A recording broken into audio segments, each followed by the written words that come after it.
This show is sponsored by HiveMind CRM.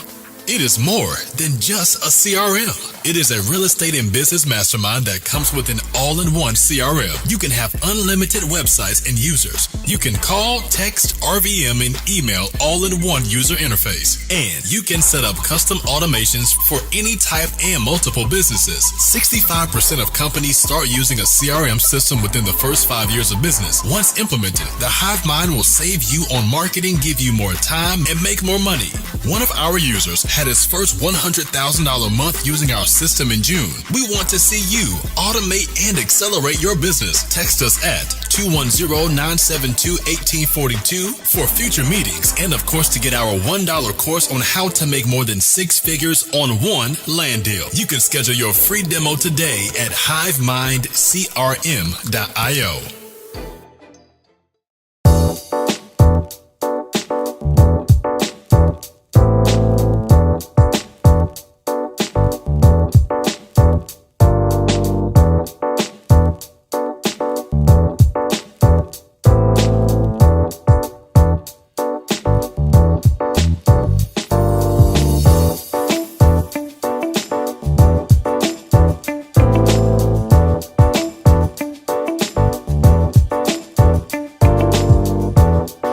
Welcome to today's show. We have a special guest, Logan Fullmer. Little quick intro to Logan Fullmer. He does over 200 transactions annually, and he has set to close $7.5 million in deals this month. So he's doing some crazy numbers and some crazy business. So if you guys have any questions, this is live right now. And we're going to bring up some questions later on, but I just want to do a brief introduction on Logan Fullmer. I have here today Anthony Gaona and Logan Fullmer today.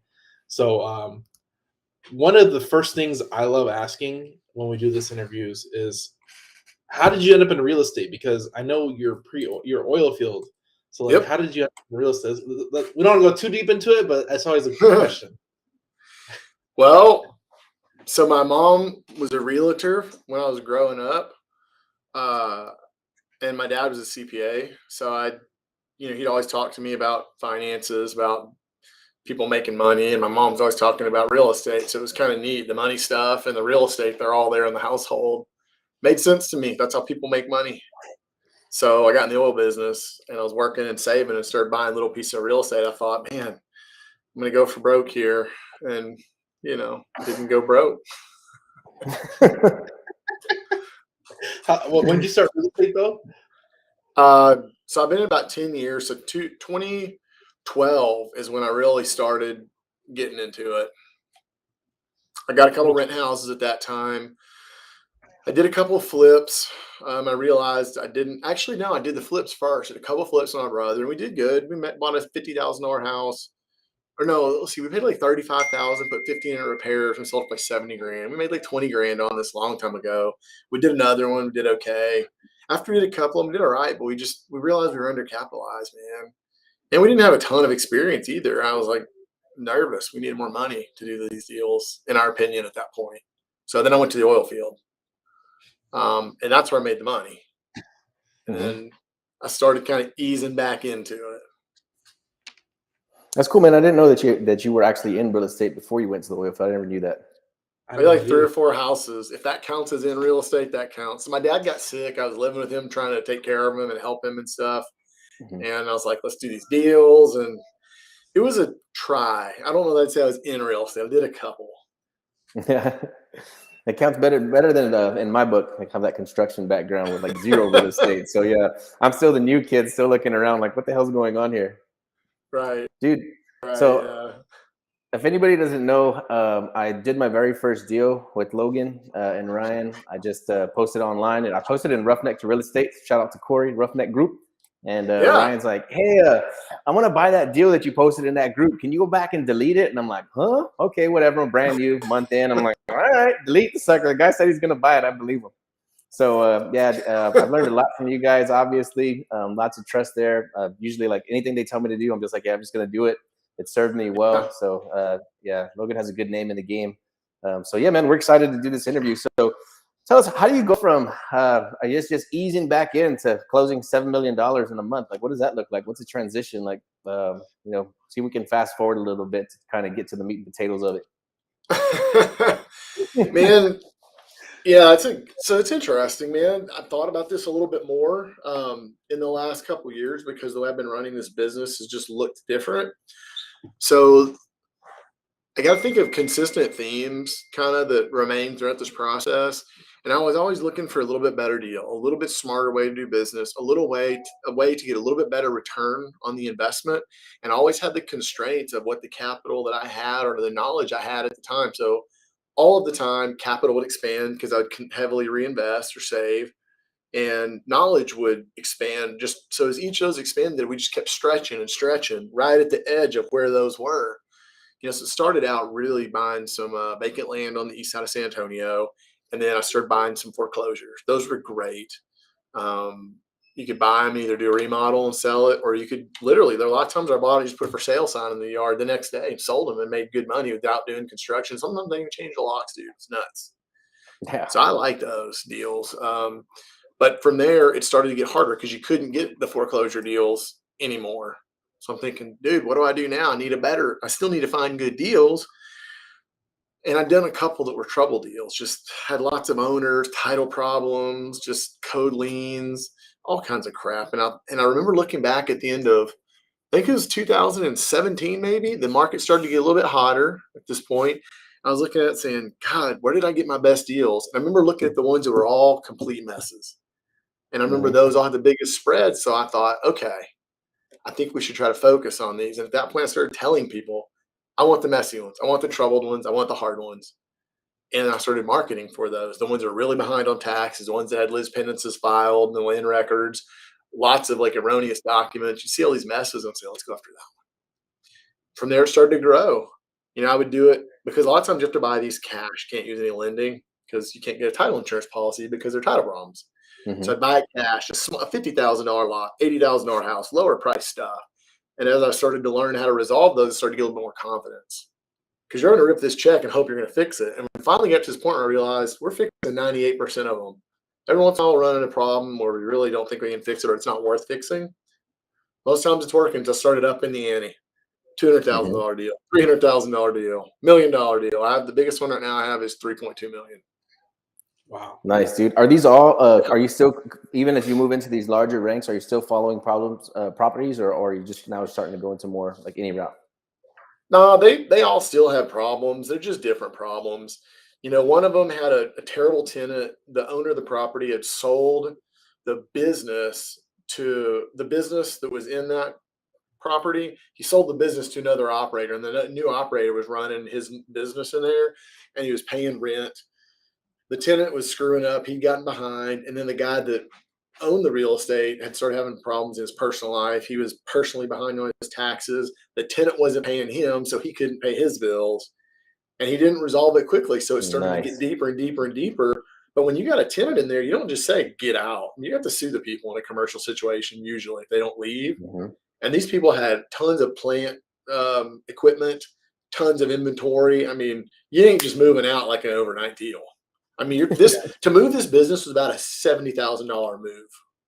Wow. And these dudes are already behind on their $23,000 rent. So they ain't getting out by Friday.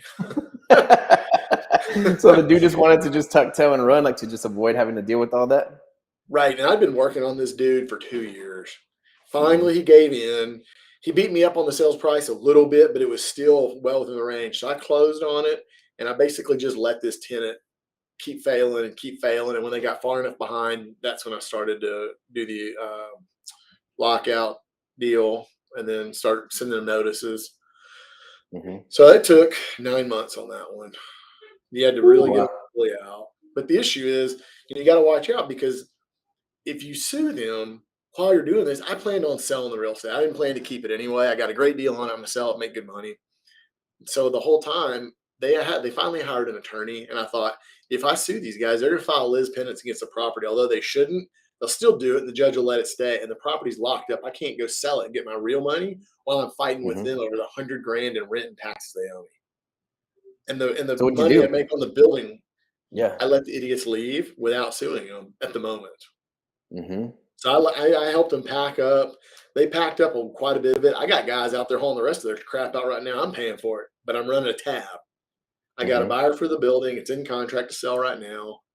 Once they close on it and buy it, then I'm going to sue the tenant. So it'll be 2 months, 3 months after they finish moving out.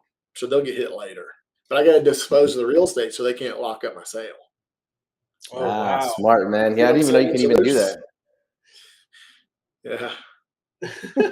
So that kind of stuff can happen on real estate, commercial stuff, bigger stuff. It can happen on ranches. It can happen on mineral rights. It can happen on any of that. Big and small. It's just the bigger ones are more expensive and more risk, and they usually move slower. So you really got to be, work your way up to it. That's a story. That's crazy. That is awesome, dude.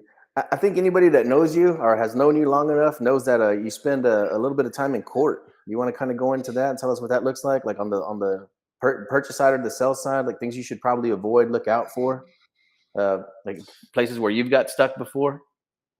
Yeah, I mean, the strategy is designed to resolve a problem. If you can't get that problem fixed, negotiating, you're going to end up having to get in front of a judge.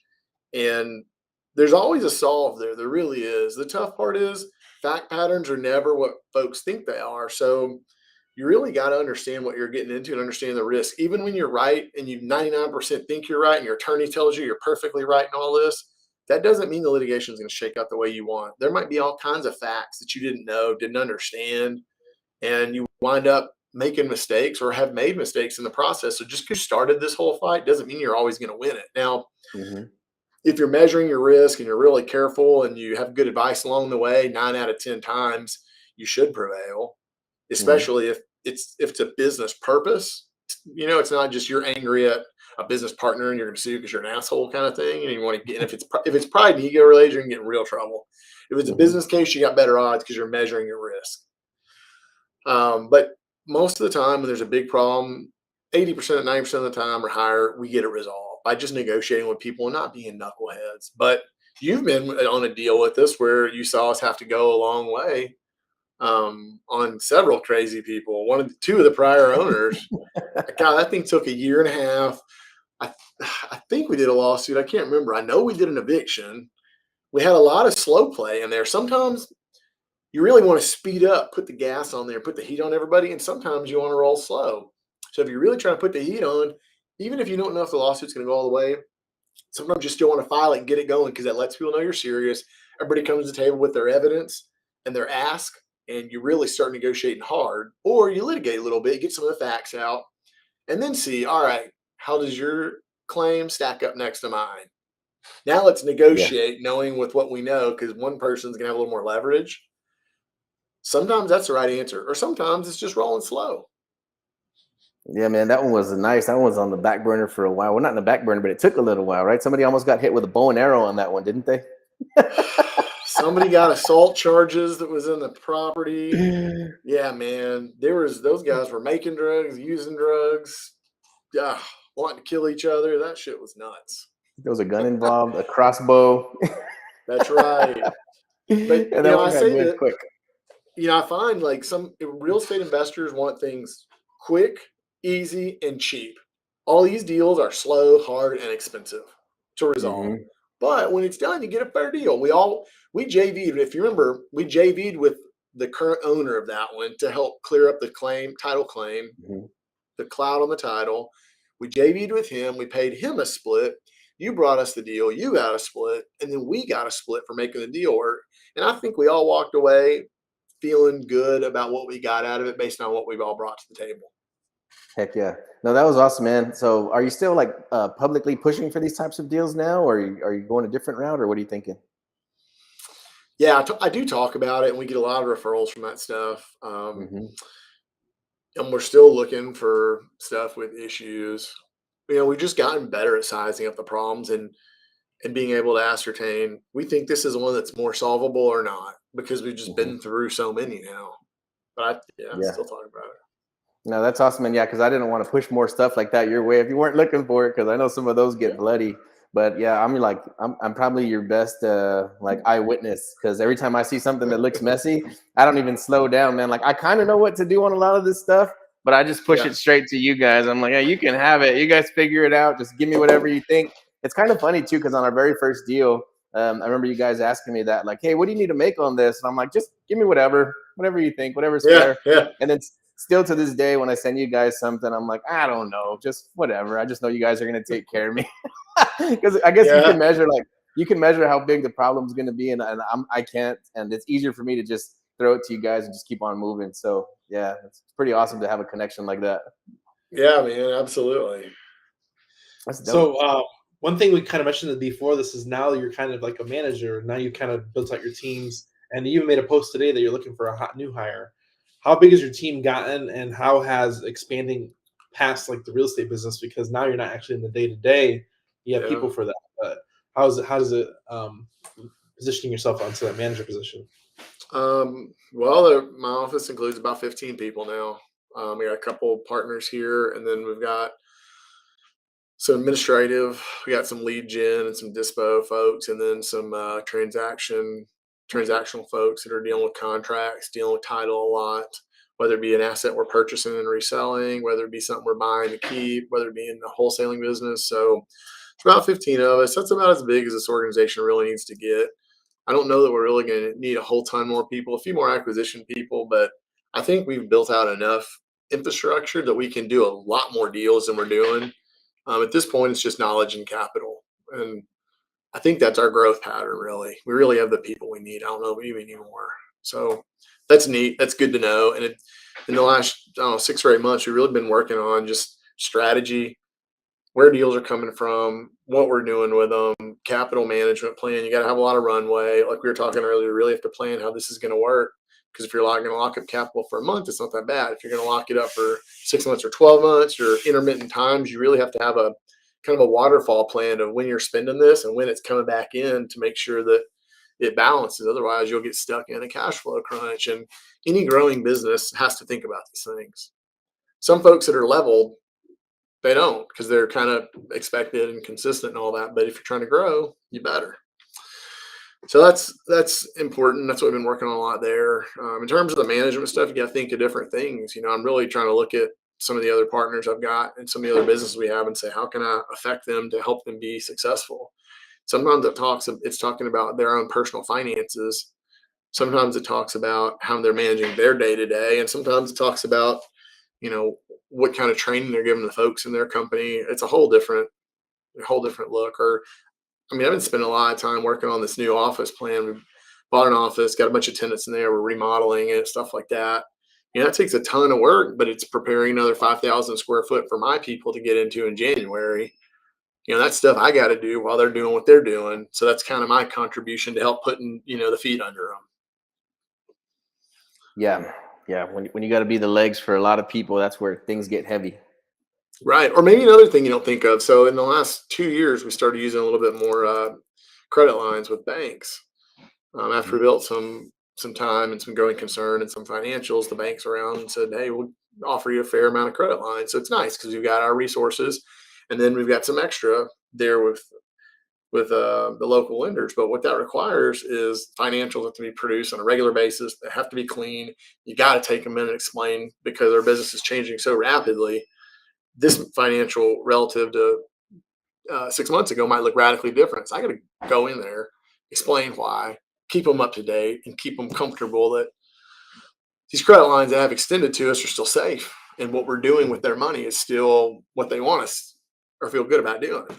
So that stuff is happening while somebody's over here in the field cutting a deal with somebody right now. I'm doing that to make sure they got capital behind them when they ink that contract. Wow. Mm-hmm. Yeah, got to be able to put the deal together whenever you need that capital available. Are you finding more successful using local banks or? Yeah. If you try to go to a Wells Fargo or a Chase or something, those guys aren't really taking, for businesses that you would call us, we would be still a small business relative to some $200 million credit facility type deal. When you go to those kind of guys, they want a different level of financial, and a lot of small to mid-sized businesses don't have that. But a lot of the local lenders will do it. They've got certain size clients that they like. You might have a local bank that only has 100 million in capital total, and you want $2 million credit line. Well, that's 2% of their total available credit. So you can do that, and that's not bad for them. But when you go to also getting those kind of credit lines available is a whole heck of a lot easier with a local bank than it is with like a Chase, for example. Those are tough to deal with. So how does somebody establish a relationship with a local bank like that? Do you have to just go in there and is it applying for a credit line? And then based on your financials, you start with it like a credit card, or how do you even start a relationship with a bank like that? We started with accounts there, and we operated for a couple of years, and they could see our accounts. We'd use them, we'd grow them. There are lots of deposits. And the accounts were getting better and better. And of course, then we had financials that started to look better. So after a couple of years, we started having conversations with the guys that were running that branch on top of their commercial credit department. And we'd say, hey, this is what we're doing. This is what our books look like. Just start opening up conversations with them and telling them, look, we're interested in commercial credit with y'all in the near term. And we started out with something tiny, relatively tiny, 100 grand, not a ton. We had 30 people personally guarantee it.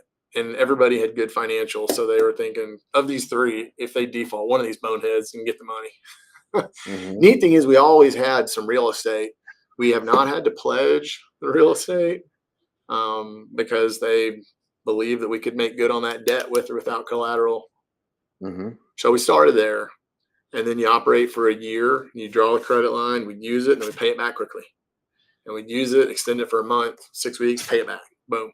So we were always taking it out, putting it back, but we were making sure to get that thing satisfied. So they would see we're good stewards of that debt. If you were to get that, maybe you get that credit facility, all of a sudden you draw out the 100 grand instantly, you don't pay it back for 9 months. They're happy to get their interest, but they're looking at like, damn, what do you do with this money? Is he using this to pay the bills? Like, why isn't he cycling it? Yeah. So we'd be healthy users of it. And then after 6 months or a year, we'd come back and say, hey, you want to up it a little bit? And we just kind of slowly work it up that way. Wow. What type of interest rates are they giving you in general when you first start off? So that's the cool part. The interest rate, it's either you're credit worthy or not. It wasn't like they're going to give you the credit line, but it's a higher rate. So for us, we started so this was 2018. We started at 6% was our first one. And then it went down to 4%. And then as low as it was a year ago, it was at 3.3%. Wow. So that's the neat thing about using these kind of banks with a credit-worthy person or business. Dude, your interest rates are not much above prime, just a hair. Bank keeps a little difference, and that's it. Relative to like a private money lender who wants 8, 10, 12% plus points, dude. So if you're going to have a 3% credit line, let's say it's just 100 grand for easy numbers, $3,000 a year. That's $300 a month for 100 grand. That's free. So the rates have gone up now since we started to get these interest rates. I think I'm at 5% now is what it is because our rates are climbing right now. Oh man, that's terrible. It's a big difference, but relative, it doesn't matter. No, me and Andy talk about that too. Is this the cycle of money? If you can continuously give a return on money, doesn't matter what type of ask they're doing it, but the money just gets cheaper when you can return that money no matter what. Yeah, it's always been like this. The people that need the money the least get it the most and at the best rates. They're low risk. I just recently heard that phrase. It's when you need the money, nobody wants to give it to you. When you don't need it, everybody wants to give it to you. Yeah, they know you're going to pay it back. So, but I've encouraged a lot of folks. There are some guys that have built a huge business around private capital, and I don't think it's a bad way to go. It's fast and easy relative to the bank. The bank is slow and troublesome, and you have to jump through a lot of hoops. But when it's done, man, it's very low cost and it's relatively easy once you're up and running. Man, well, I think we should change gears now, right? Didn't we come together here today to talk about leads? Yeah, let's talk about leads. There you go. Yes. So, what is your lead source for troubled leads? Because I've heard this before, but I think now you're kind of doing a little bit of variety of different types of leads. So, what's your main source of leads now? So there are two sections. I guess I'll break the business into two. We've got our wholesaling business. And then we have our business where we're buying assets. Maybe they're going to be rentals. Maybe they're going to be just flips. We resell them, something like that. But something we're intending on buying. And those still are non-owner occupants and delinquent on tax. If they're out of town, like out-of-state owners, they're usually better. But those are the three best items I can find for your best deal. They don't care. They don't live there. They're already behind a little bit. It's not like they got to move out of the place. All they got to do is just sign a contract, and it's easy. So those are some of my favorites. We'll pull that from the tax authority, and for like $200, you can get you the entire Excel list. Yeah, I think we pulled it a couple of times. That's a pretty big file to mess with by the time you go through there and clean all that stuff up.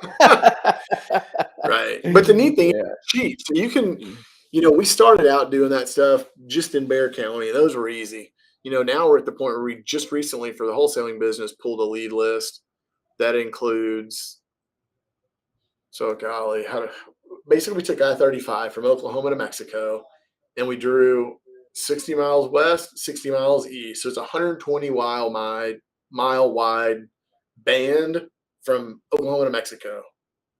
Every county that was in that band, we put them on the list, and we purchased a huge custom data set. And that's the data set that we're using for the wholesaling business. So we'll peel out about 100,000 leads of that per month and send it through the cold callers. And then they'll cycle that 100,000 leads all month. The next month, we'll pull another 100,000 out of that list. That should be enough leads, that whole data set, for 12 months. Yeah, Lee. What was the total number on that pool? Do you know? No, I don't know. It was filtered. We included certain sizes of ranch land and multifamily. Mm-hmm. It was like over 2 units, less than 40 units, I think is what it was, somewhere in that range. I remember we had some trouble picking certain ranges. So there were some counties that we could just get multifamily, and there's going to be stuff that's outside of our range. When you're casting this wide of a net, you don't want your filter to be too tight. Yeah. Well, that's so man. That's incredible. By me telling you that tells you that we're doing a fair amount of the multifamily. Mm-hmm. Yeah. So that's how those leads will come in, very, very raw. So we'll get that, and filtration is pretty slim. But when they go in the cold callers will call through those leads, and their job is not to get a bunch of good information. Their job is, do you want to sell, yes or no? And if they say anything other than no, that's a warm lead we send in through the CRM from the cold callers to our actual office with live in-person acquisitions folks. Bring in the pros no matter what. Right. If they say maybe, I'm thinking about it, heck yes, anything other than no comes into us. So that's where we take that prospect and turn it into a warm. And that's when we qualify to a warm lead. So now it's a warm lead. Now it's in our CRM. So that's when we have an acquisition person, one of the 4 in there. Well, now I'll call him. Hey, you just talked to John. He said you might have some interest in selling that 6-plex in New Braunfels. Let's talk a little bit more about that. And they're trying to get the close. Very nice, man. That's a cool system you have. I imagine you guys are combing through a lot of leads. So we're starting to come across that now. Hive is starting to get a little decent name.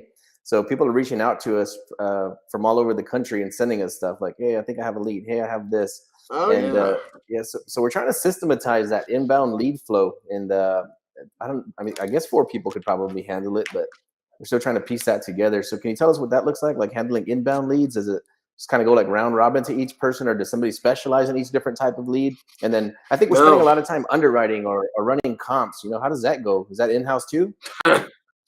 So that was something we had to get over. That's in-house, and you've got to figure out how to do it really quickly. So some of the guys in our office, I noticed, were really, really good at assessing and valuing really quickly and saying it's in the ballpark or it's not. And if it's not, move on really quickly. There were some guys in the office that would spend all day looking at 2 or 3 leads and trying to find every perfect comp and all these details. And there's another person that would burn through 10 or 15 of them in a day, like boom, boom, boom, boom. And I started to find the person that was burning through them quickly was getting far more contracts because they got more looks. Yeah. But so there would be 4 cold callers and 3 acquisitions people on that team. So the 4 cold callers were generating those warm leads, getting rid of the acquisitions people. Those acquisitions people would look through them and basically decide to cut the deal or not. So the low end is about 10 deals a month. The high end is about 20 deals a month. That's kind of the range that we've been falling in with the 3 people. Mhm. So that's kind of how that shook out. So each person would get 3 to 5 contracts roughly per month. Dang, man, that's amazing. So that's what you guys have been running right now, like 10 to 20 deals a month? Yeah. Yeah, it's crazy though, because I've not yet found a way to stabilize the number to make it like Mhm. we're 15, 15, 15, 15. It just doesn't work like that. I don't know why. Real estate just seems to be choppy. And unless you have 60 lead gen people, you're not going to get the leveled out. When you only have 3, it's like 2 guys are on, one's not, your lead flows down. Or the next one, Yeah. all 2 are hitting, the third one's not, but the lead flows way up.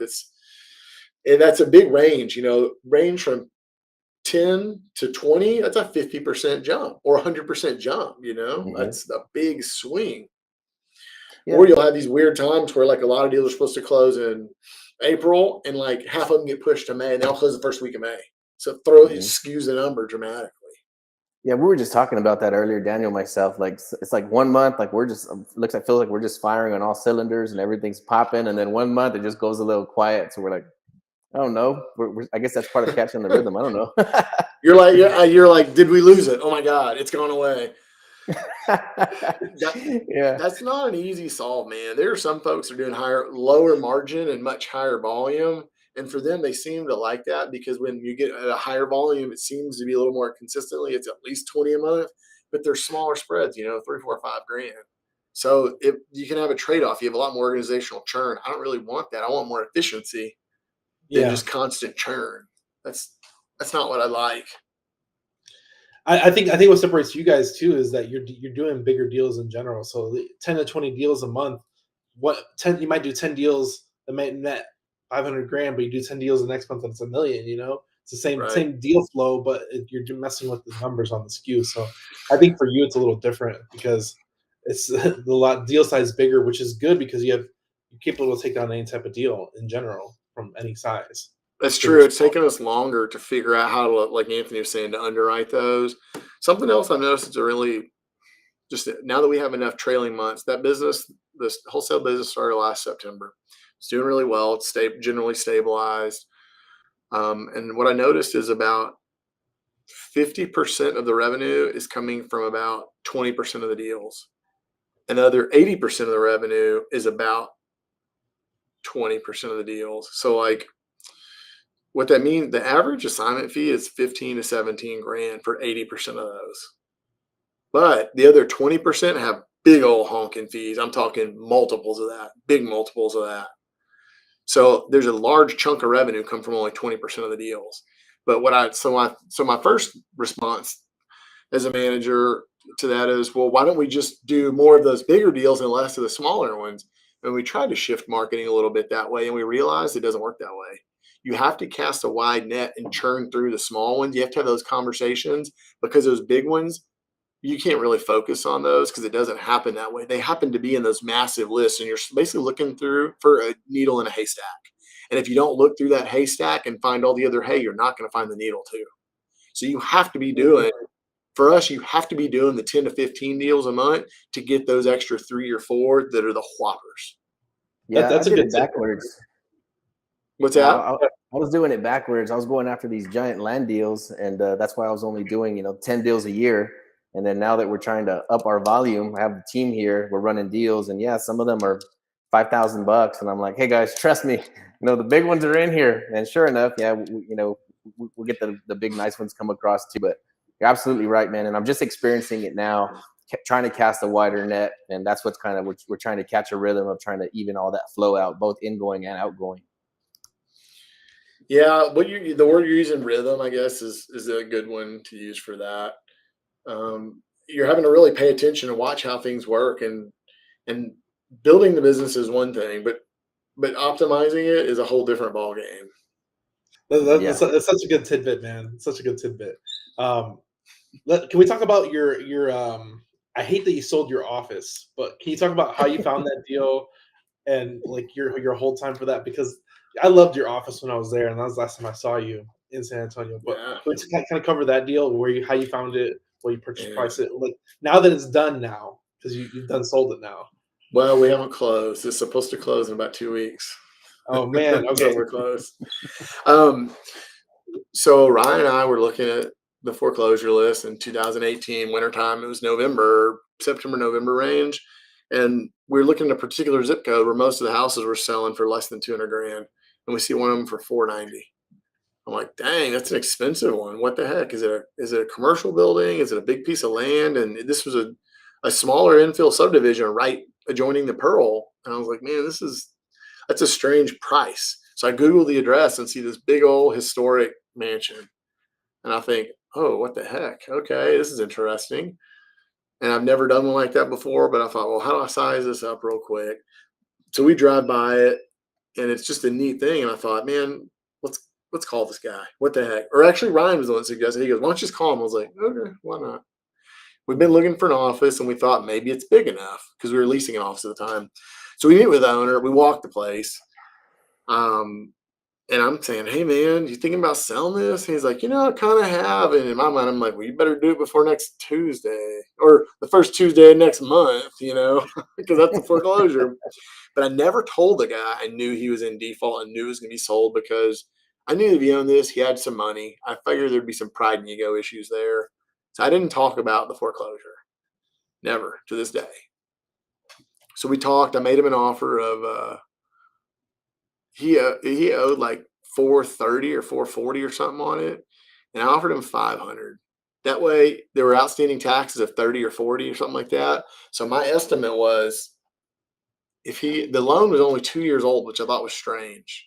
So I thought, if you pay off the loan, pay off the back taxes, you walk with 50 grand. Yes, sir. I know that's not really, really high, but that's the best I can do. And he says, man, I get this architect firm offering me $700. I'm like, shit, that's a good deal. Honestly, you should take that, man. I can't do that. So he says, well, I'm going to talk to him. We'll see. Thanks for your time, whatever. I call him a week later. So this is 3 weeks. It's like T-minus 3 weeks to foreclosure. So that was the first week we walked it. Second week before foreclosure, I call him, hey, man, you get that offer from the architect firm, whatever? Nah, I'm still talking to him. I'm supposed to hear back from him this week. Week before the foreclosure, I call him, and he stops answering my calls. I'm like, oh, typical foreclosure guy. So I call the bank and say, y'all, it's a local bank. And he's like, y'all still foreclosing? They're like, oh, yeah. The dude ain't paid us yet. They're pissed. So we go down the sale. And at that price, they listed it. The credit bid was $490,000. Or no, it was $430, and then taxes come in tow. That's a lot of money. When you're talking about foreclosure for 80 grand, you're willing to take a risk. You're talking about almost 500. Not doing it. So I watched it go to the lender at the foreclosure sale for the credit bid. No one bid on it. And then I went to the bank the next day with a contract. I was like, hey, guys, here's a contract. So we cut a deal, $490. That's what I paid. He let it go to foreclosure? Yeah. So he would have walked with me with at least 50 grand. Let it go. Dude, what's the psychology behind that? I don't want to veer too off from the story all the way through the sale, but why do people do that that are in foreclosure? What the hell happens in their brain? They're just like, I'm going to lose. I don't want anybody to get it. Or they know they have a little bit of money coming. What the heck? It's like, so there's pride and ego, I think, get in their way a lot. And also, if they concede, they almost feel like they gave in. If the bank forecloses, that means you had to come and take this from me. I didn't give it back to anybody. I didn't give it to you. I didn't give it away. It's like, you're going to have to take this from me. It's a pride and ego and a frustration position. And I mean, the dude used to run an extremely successful, very big construction company. And I later found out he was an alcoholic. He got into a DWI accident. And apparently his wife came to visit him in the hospital, which is where she met his girlfriend who was in an accident with him. Ooh. And the whole thing blew up. He was in the hospital. She came home, drained the accounts, closed the business. He comes out of this coma, and he doesn't have a wife anymore, and he doesn't have any money. And he's served with divorce papers. Golly. Yeah. So at that point, went ahead and closed on it. I'd gotten a chance. When I had the contract with the bank, I had a month. So I did inspections, mechanical, electrical, plumbing. I knew the roof had a little bit of trouble. Not too bad, but I knew it was a little eh. So at that point, I knew what it was going to cost me. So I spent 4 months repairing damaged wood, inside, outside, all this stuff. got it all done. And then that's when we moved into operate out of here, ran our business out of it. Yeah, it came out amazing, man. I just pull up there whenever I'm driving by with somebody like that hasn't seen it before. I'm like, I got to show you this. Go knock on the door. Man, it's That tough came to out actually dope. let this go. I don't fall in love with real estate because to me it's a commodity. I make deals, I move on. This is one of the few places that's so special and so unique. And I'll just, it's sad because I know that you don't get something like this very often. It will probably never be able to replace it in our career because we just won't stumble across it for a good deal again. Mm-hmm. But the new office I bought is 5,500 square foot. The new one's 15,000 square foot. So I've got a lot more room. Yeah, the location's really good. It's right there, Broadway and 410. So it's an incredible location, right down the street from my house, right by the airport, like killer location. A+ location, man. That's dope. It is. So it's tough to let this go, but we got something ahead. Are you still in the office right now? So I'm in the office right now. Buyer's supposed to close in a week or two. And then I'm actually going to lease back from them for a year. Well, not quite a year. My goal is to be done in December. I'm gutting and remodeling the new place right now. So hopefully we should be done moving in the holidays. I saw some of those progress pics, man. That thing's coming out amazing. Yeah, thanks. That's a lot bigger project than in terms of building wise that I'm used to doing for a remodel, but it'll be worth it when we're done. Do it once and get it over with. What's your sale price now? Because you're selling at the top of the market. Oh, on this place? Yeah. And I would like to say, but until it closes, I probably don't know that I should. Yeah, I was gonna say maybe you don't want to talk about that right this second. but I'll tell you, I'm not taking an L. We'll be fine. Well, I mean, you don't lose on deals, right? Normally, no. But so let's talk about this. Let's talk about losing in real estate because you said real estate investors don't lose money, right? We're always on the winning side of the business. Let's talk about some losses. Have you had some really bad losses that you kind of faced head on that were like, yeah. That one hurt? The first, I guess, rule or goal should be to never risk principal. So let's just say you start your business with $100,000, easy number, whatever. You don't ever want to risk that principal. You want to grow it. You want to invest it. You want to grow the business, but you want to risk that initial investment. As you make more money and reinvest more, you still want to risk that investment. So when you go to invest, let's just use a flip house, for example. You're going to buy it for 100, put some money into it and resell for 200 maybe. So if you break even, that's one thing. But if you sell it for less than you have into it, you're risking principal. You're losing money, and that's the hard part because you have to make twice as much when you lose. Because you got to pay taxes on it. You got overhead. And then you lose some of that. You really have to work double as hard to recoup that loss. So there's so many bad cases for that. But they're about, I don't know, 1, 2, 3. There are 3 times where I've lost money. One of them was on a big flip house and 5 years ago. Never forget, the number stands out, and I talk about it often. $54,000. That was a whopping loss at the time, and it really hurt at the time. So in that case, I overshot the market, I undershot the repair costs, and I overpaid. Basically, every one of those things I was off because I was so optimistic. I'm going to flip a house now in my Heights. Everyone's going to love it. It's going to be so valuable. The market's going upwards every day. I was wrong on all accounts. And in that case, I borrowed private money. So I had to bring 54 to the closing table to pay off the freaking debt and interest. Ouch. Oh, That's a good one. That was tough. But what came out of that loss is it made me look at every single deal differently. And I said, I have to get better deals. I have to get the deal so good that if I overprice it, if I undervalue repairs, if I miss the market, if I do all these mistakes, I still won't lose money. So what that did is, let's say, so on that house, for example, I paid $330,000. Nowadays, when I look at a deal like that, I wouldn't pay more than $150,000, which would leave an additional $150,000, $180,000 difference. That's how much more disciplined I got because I can make all those mistakes and still not lose money. And now you say, oh my God, how do you get a deal like that, right? How do you get deals like that these days? They don't exist. Well, y'all both know my volume's pretty good. So they exist. You just have to look differently for them. But if I wouldn't have had those heavy mistakes, a couple of those early on, I wouldn't have told myself, oh my gosh, I would have just be moving through doing these smaller little flips and little deals and making a couple bucks here and there. And I don't know if I would have gotten the shakeup that said, you need to look harder, dude. Yeah. So that was one of them. There was another one where one of the lit cases we made some mistakes early on, and I didn't realize it. We had legal advice all the way along it, 2 attorneys, and we made some mistakes. We got deep into the lawsuit, and the other party did a great job litigating and basically showed us our mistakes. And I knew at that point I need to cut a deal because I don't think I'm going to win a trial if this goes that far. So in that case, I wrote it down and cut a deal that cost me money. So that caused me to look at those type of cases much differently. And we do a different kind of review on them now so that I shouldn't find myself in those positions as often. Yeah, I noticed one thing that stands out to me. I've had probably a lot of mentors, but you and Ryan being the front runners that have been there, like I said, the whole time. But I think one thing from the beginning when I first got in, because I am one of those ready, fire, aim guys, is you think a lot in terms of defense.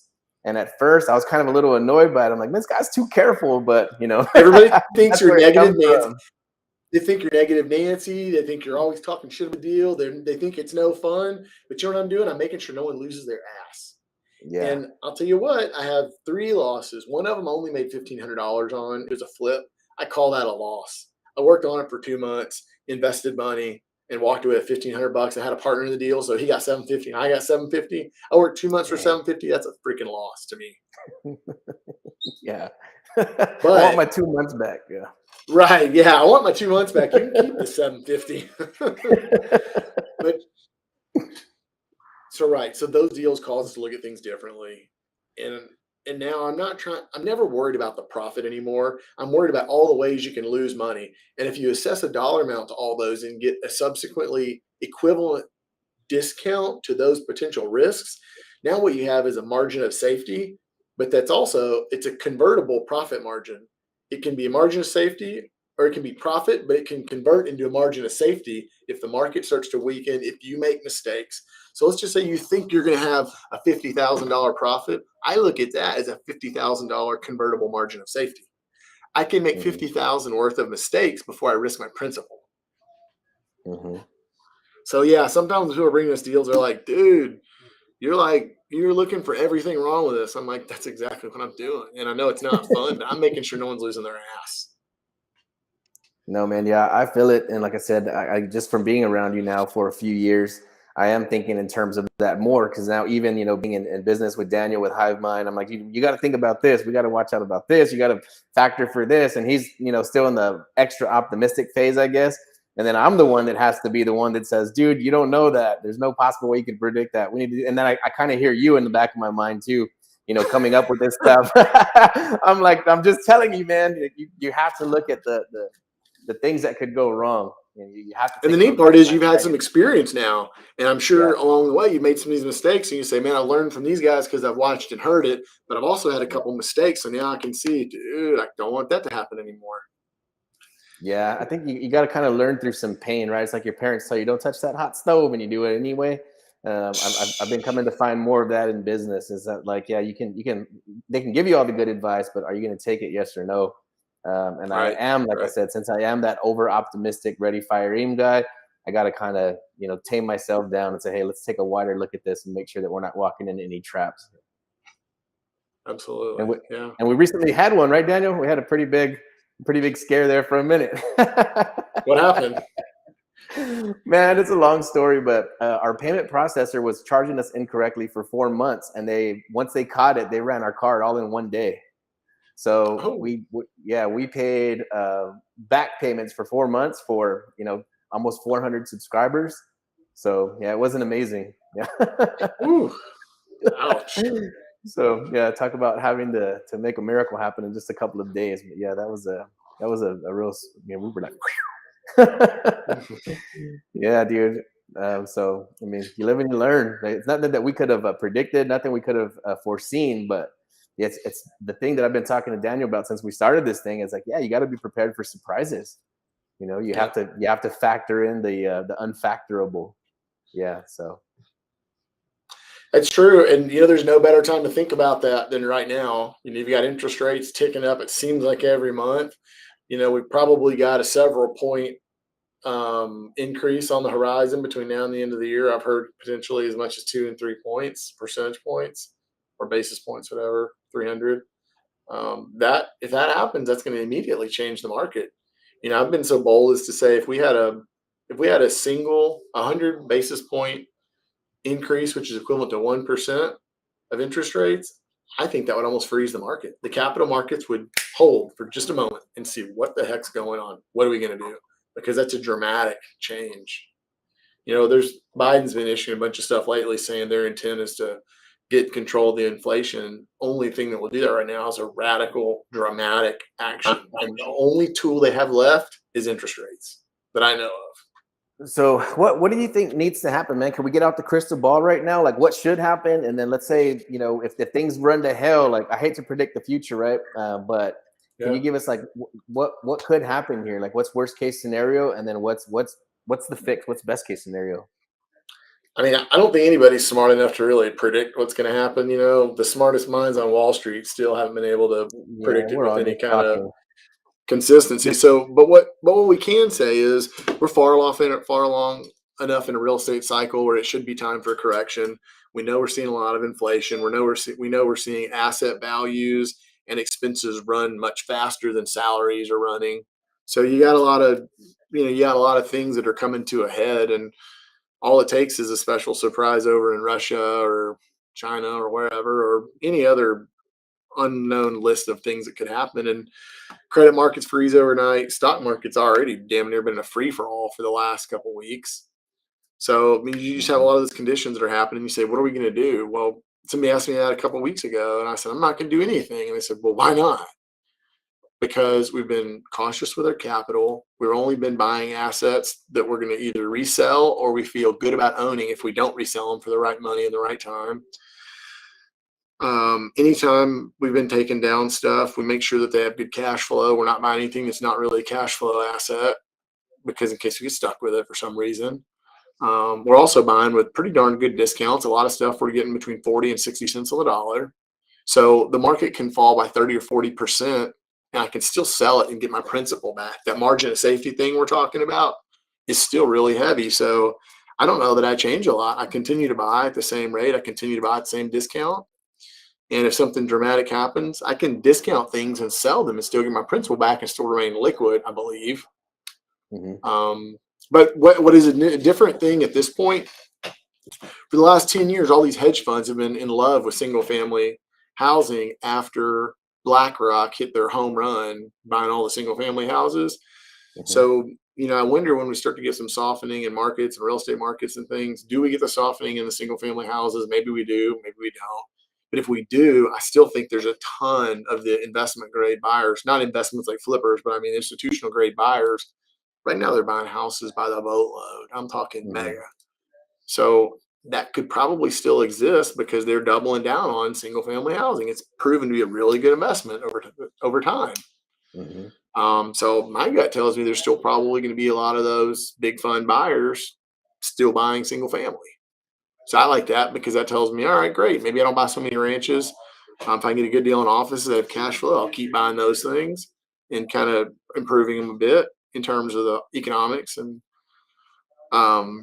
maybe spend more time dealing with single family stuff again because we know how to do it so well. We can change gears and say, take that multifamily lead list out of the till and stick the single family lead list. Because you remember I told you I got all those leads. Let's just do a different filter and pop it in. Boom. Now we'll do single family starting next week. Mm-hmm. Yeah, I like the strategy. I haven't even talked to you about that yet, but I've been primarily doing land for the last 3 years, and it's been really going really good for us. It's like kind of that cool niche that nobody's paying too much attention to. But myself, even just without even, I guess, thinking about it, I am starting to think a lot more about getting starting to market for houses. Yeah. So And I've always thought, and I've talked to folks that were doing real estate in the last slow period, and they did say land was one of the first things to slow down. we haven't seen a slowdown yet. I'm just trying to gear up. Well, no, I agree. Yeah, I haven't seen that either. But, so then you have this interesting thing about a lot of folks are spending a lot of money on land because land prices have been running and folks are coming to Texas. So land has really got a lot of attention. So when markets slow down, do you get some softening in land pricing? Probably. Do people completely stop buying it? I don't know. Maybe the economy stays a little bit stronger in Texas. Even in our last downturn, Texas was still much more healthy than all the rest of the places. Now, granted, we still go to the foreclosure auction and get a house for 40 grand. That was pretty neat. But we were far healthier than most of the other states. So I don't know what all that means, but I know the energy business is getting a little healthier again, and San Antonio is heavily affected by that, and so is South Texas, and by and large. So I think that helps us. Yeah, I'm gonna still keep playing the land game. I don't know that I'm necessarily gonna keep closing on stuff, but I'm gonna do a bigger push for land right now, and I'm gonna see what we can pull back. Because like I said, the prices have been going nuts, man. Even these sellers they're asking like the prices they're asking are just crazy now. I mean, it's getting harder and harder to find a good land deal. So yeah, I think we do need we deserve a little bit of softening of the prices for sure. But I'm gonna keep pushing it, man. Like I said, maybe just stick to wholesaling instead of closing on land right now. I don't think that's bad. Also, too, there are times where we look at certain deals that are over my head, and I say, you know what? I'm not completely sure about this one, or it would just be too stressful on our capital. So I say, hey, who do I know that's got a ton of money and understands land? Because there are tons of those people. So those are the times where I would get closer to calling somebody and say, hey, look, I've got the deal. Why don't you pay for it and let's figure out a split? And I wouldn't use any of my own money. I would be flat out honest with them and explain all those things to them. If they still felt like they felt good about it, let's do a deal. Let's use your money. When you get into higher purchase price stuff. Yeah, we're looking at that right now. Now I'm starting to have those people in the pipeline now that I can call and say, hey, can I borrow $500,000? And, yeah, sure, whatever. Yeah. But now that you do have that superpower, now I'm trying to protect their money, more being a little bit more cautious because it's somebody else's wallet too. So I'm like, now we need to buy even deeper, more carefully. Well, so I agree with that, but I also agree that you got to find somebody who might be a little bit more of a specialist that has they've got maybe a longer trajectory for their return. They might be willing to wait longer. And in those cases, I would be real clear. I would say, look, I'm not 100% sure about some of this stuff, which is why I'm not, betting my farm on this. But if they feel good about it and they understand it and they're willing to do it, I wouldn't hide any of that. I'd be very upfront. And if they feel good about that, then it's okay. Well, I've got the lead, so let's make this deal work. Yeah, that's what we did. We got one in Denton right now for 300, and that's what I told him. I said, hey, look, it's definitely not going to lose. I said, it's a guaranteed win. Worst case scenario, we just have to wait a little bit longer. That's the first thing I said before we even closed on it. So, yeah. I think a lot of that transparency is important because folks get so wrapped up in making them wanting to promise people a lot because they think that's required to get the money. Some folks realize it's a risk. Some folks say, I want a guaranteed return and I want zero risk. That's more of me. But some guys just say, I'm willing to take on a little bit of risk. I'm willing to see how this goes. And another thought is, let's say you buy that land for 300 grand, think you're going to sell for 400 grand maybe. Well, what's the worst case that's going to happen? They say, well, I got 300 at risk. No, you don't. Let's say you buy it for 300 and you got to cut bait because you screwed up and you got to sell it for 280. So you walk with 280. You don't have 300 at risk. You have 20 at risk. Yeah. You're not going to buy the land for 300 and it's going to be worth $0. Come on, man. So maybe you have half of that at risk. What's your value at risk? Maybe it's half. Yeah, that's the way I think about it. And that's what I've been telling a lot of people. Yeah, is that you're definitely not going to lose, right? Because the game we've been playing, and we've been doing what you've been doing, buying it deep enough to where there's enough room to have fun with everybody. But that's what I told them. Like I said, you're not going to lose. 100% you're not going to lose, but you might have to wait a little bit longer or, like I said, liquidate and get nothing back. Or another option is you say, you know what? I'm the one that brought the deal. You decided to get involved with it. We tried this. Doesn't look like there's going to be any profit. I'll let you keep whatever it is. I'll either deed my half to you or I'll just pass on any of the proceeds because we don't think we're going to make a lot of money. So I don't need to make any money on this. You're the one that risks all the cash. If we're only going to make a small amount, you just keep that. Don't worry about it. Let's go. That's fair to me. Yeah, I teed it up that way on this one too. I said, hey, if we end up having to get too low on our profit or our turnaround, I'll just take a zero, right? So I just invested some of my expertise and my knowledge, my time trying to market it, and Didn't happen. We'll walk away and I'll get nothing. I'm good with that too, man. I like to try to make sure that everybody wins. Yeah, I agree with that. I do agree with that. If you're not too greedy, you're willing to share. Makes a lot of sense. Yeah, I can kind of tell now. Oh, go ahead, Danny. I was gonna do. Go ahead and ask your question. I'll go after you. No, I was gonna say that's kind of just how I do it. I can kind of tell if somebody's gonna be a good fit, like for a business partner with myself. If they start doing calculations and percentages before we actually have a deal on the table, I'm like, nah, forget it. This guy's getting crazy. Yeah, you gotta be willing to be flexible in this business if you want to partner with a lot of people, and I've been pretty good at that. Well, I mean, that's a fair statement, actually. Everybody sees stuff differently. Everybody sees their deals differently, and if you're not willing to be super flexible, you're gonna have a tough time making something work. Yeah, it's like because what we talked about right now is like all the variables, right? You can't foresee the future, so you say, yeah, this looks like an amazing deal, but we don't know what's going to happen on the back end. So, yeah, you got to have some level of flexibility going into something with somebody else. Yeah, I'd agree with that for sure. So, what is a quote that is yours or somebody else's that you resonate with? Okay, this is a quote from Gone with the Wind. Do you mean to tell me that land doesn't mean anything to you? Why, land is the only thing in the world worth working for, worth fighting for, worth dying for, because it's the only thing that lasts. I thought that was a fun quote, and it was really relevant to our business. You know, I was having a conversation with a guy the other day. He's an attorney, and I happened to bump into him at a party of a friend of mine. He recognized me or whatever. We got to talking, and he basically said he likes to fight over land. He's an attorney, and that's kind of his thing. He thinks people are really passionate about it. They care about it. It's Texas. It can be really high value. And he's like, that's kind of what I made a career over fighting for land. And he told me that he started one of his Supreme Court briefs recently.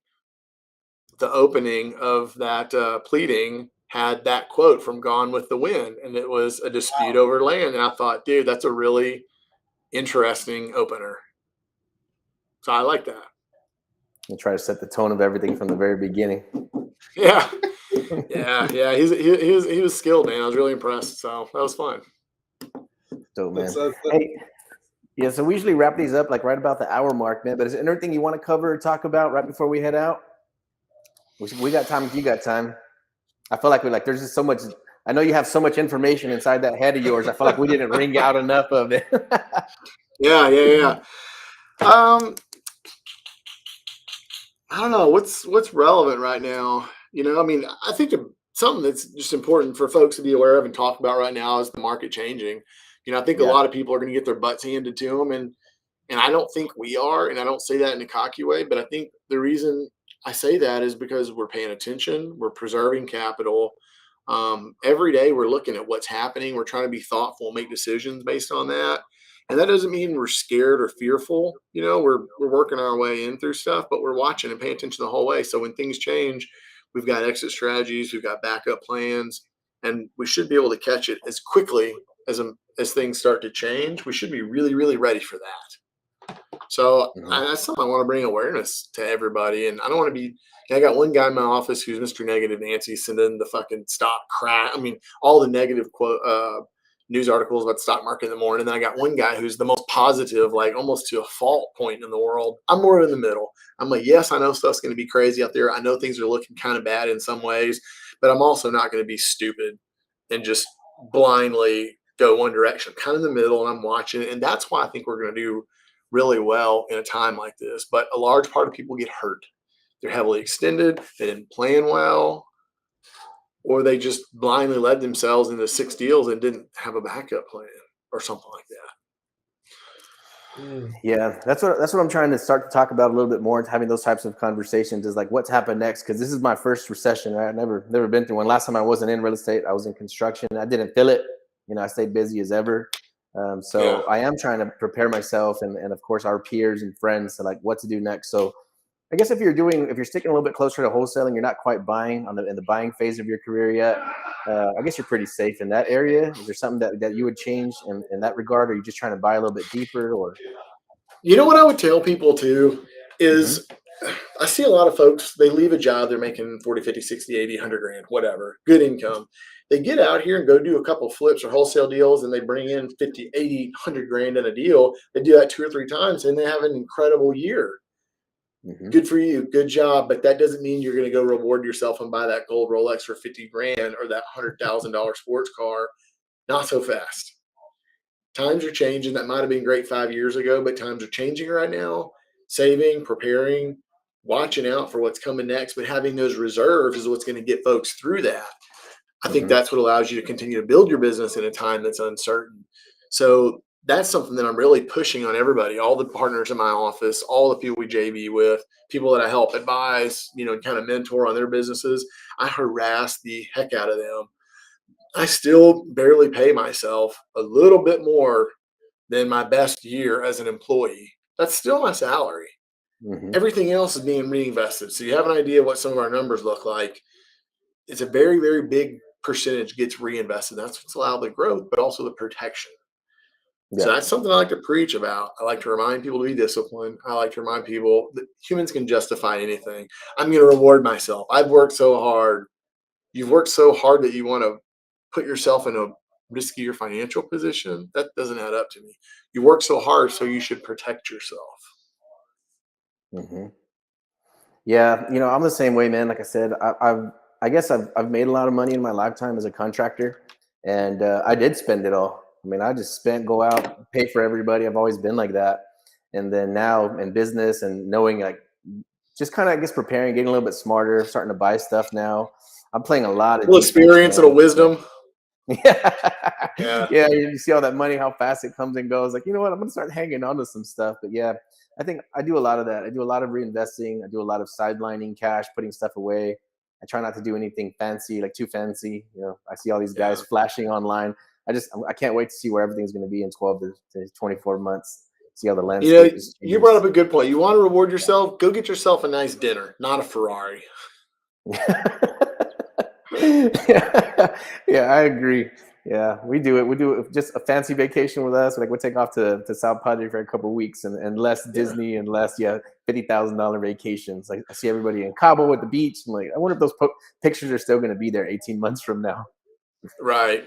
One more thing I'll tell you before we get off is I've kind of stayed away from the real estate education stuff, but folks have been hammering me for years to share more. This last year, I finally decided if I can get 100, 150 people in a room, I'll do a class. You were there. It was on curative title work. That's the basis for the extreme discounts that I'm getting on this real estate. It's solving some problems, breaking the title chain, several owners, tax liens. It's just countless. You got heirs, God, what do you call it now? There's a word for it, but you've got a bad vesting document or a bad affidavit that was just erroneously created, has mistakes in it. You got to resolve some of those docs. Some of the property's landlocked or it's not landlocked, but you have to prove ingress, egress. There are countless judgments and liens. You got to strip from the property so that you can actually sell it, make money instead of it being underwater. Countless lists of that kind of stuff. But I did a 7-hour class. I did record it. I do have it online. It's basically the equivalent of $1 of attorney hour. It's $399, but it's basically 7 hours of what has taken me hundreds of thousands of dollars in legal fees and about 10 years to learn. And it's the framework of resolving these assets problems to get the extreme deals. I talk about the business case on how to negotiate these problems with sellers. I've got a couple attorney friends of mine that were involved in it with me. So it's I think it's a really good offering. So I do want to bring that up. I do have that. You can go on my Facebook. There are plenty of places, or I might give you guys a link if y'all can add it in here. Yeah, heck yeah, I'm sure Daniel could probably pop up that link before we get out of here, man. But what is it called? Is there a website set up for it yet, or we just message you on Facebook to find you and request it? Yeah, there is. Education-re.com, and I can send you the link. I don't know. Can I maybe send it through this? Yeah, Daniel can post it up here on the chat. He probably disappeared for a little bit. If you give him a minute or two, he'll be right back and he can post it up. Yeah. I'll put it in the private chat up here. You want to text it to me and I'll post it inside of the private chat here, and then Daniel can post it on the it'll be a link that pops up on the screen right now. Oh yeah. Okay, I can do that. Yeah, man. Yeah. I want to reiterate, I posted this on Facebook the other day. Yeah, but Logan has been in my corner, especially Ryan. I've been in communication with Ryan all the time, and sometimes he's the intermediary between the two of us. But these two gentlemen they've walked me through, like I said, since my very first deal. I just texted Ryan today asking him for help today. I had some sellers in my office today, And I text Ryan right away. I called Ryan actually on speakerphone. I'm like, hey, I need some help.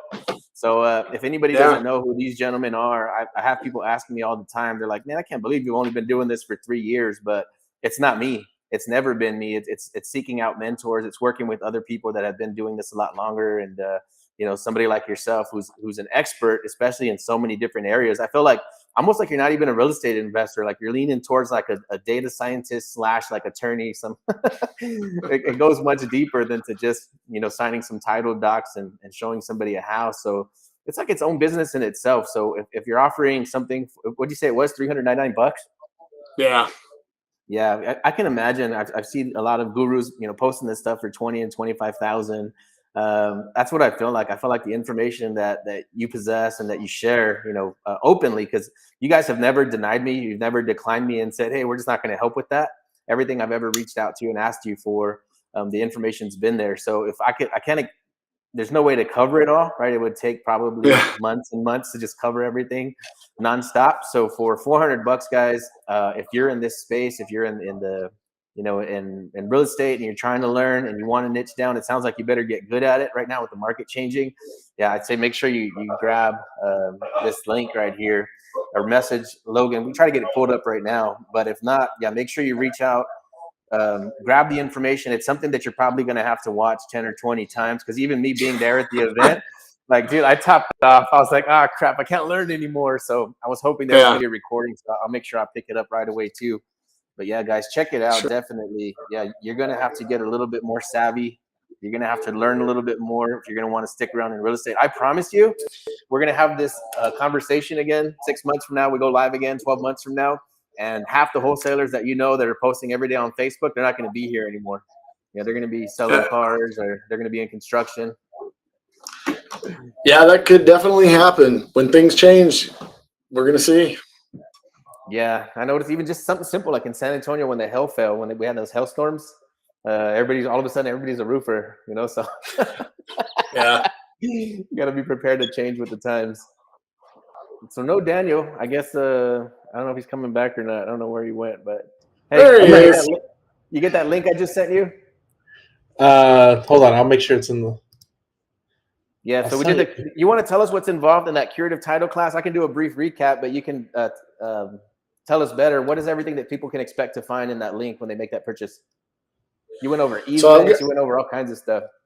Yeah, man. God, I can't remember. I'll have to look at the outline, but we did go over easements. We went over specific performance lawsuits. Some of those aren't necessarily curative title work, but it kind of falls in the resolving problems.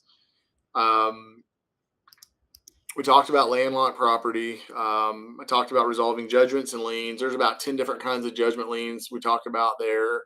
We talked about some HOA liens. Those are a little bit more specific and unique.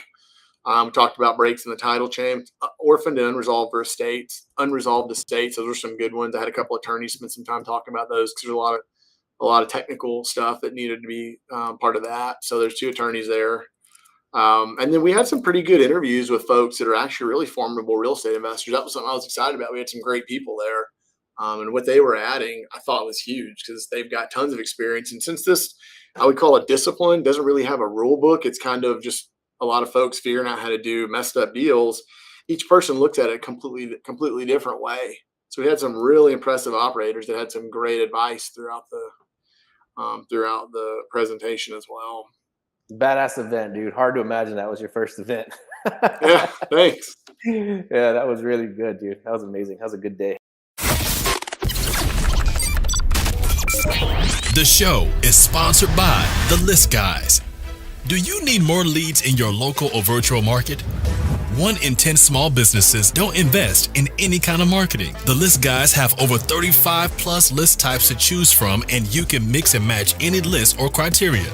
We also use the skip trace list and provide up to 7 numbers and email addresses. Every list you purchase will be scrubbed against previous purchases. The List Guys are here to save you time. Contact the List Guys today at www.1listguys.com. That's www.1listguys.com.